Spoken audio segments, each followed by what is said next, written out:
नमस्ते सबैजना आज हामी डियर मीन्स डियर को मोमो बनाउन लाग्यो हामी डियरको मोमो बनाउन लाग्यो दादी डियरको मासु रेडी गर्दैछ है यहाँ छ त्यो चाहिँ डियरको मासु यहाँबाट आएको हो अनि मेरो अंकल मेरो अंकलले दिएको हन्टिङमा गयो मेरो दादी हन्टिङ गएको थियो मेरो अंकलसँग अनि यो डियर मिट ल्याएको यो डियर मिट खाने भए प्लिज हामीलाई फोन गर्नु खाने भए प्लिज फोन गर्नुहोस् हस् यहाँ कति मासु छ अनि मासुमा जुस आएको छ यो मासु यो यस्तो मासु जति छैन के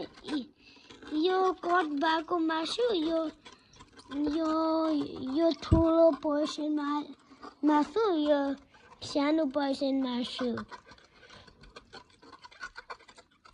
डियरको मोमो कस्तो यमी हुन्छ नि मलाई त बाहिरको मात्रै खान्छु म भित्रको खान्दिनँ तपाईलाई यम्मी हुन्छ नि मलाई चाहिँ यम्मी हुँदैन मलाई जुस हेर्नु त कति तर how is it coming how is it coming from inside from meat भित्र butter is that blood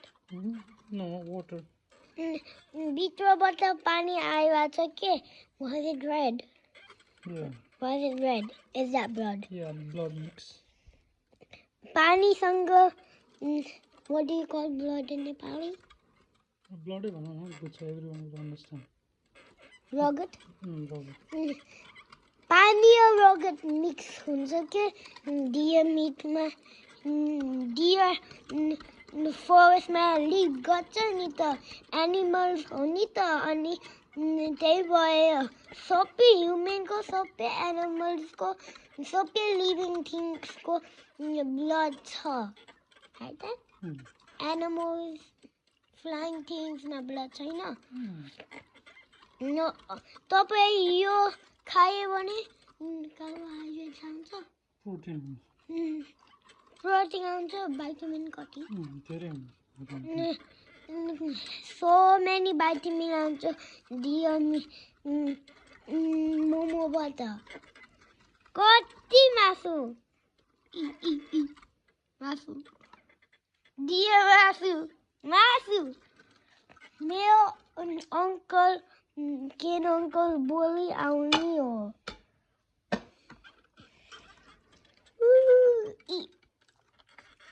यो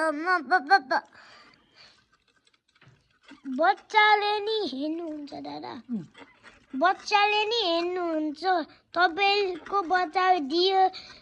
मोमो खानु भएन भने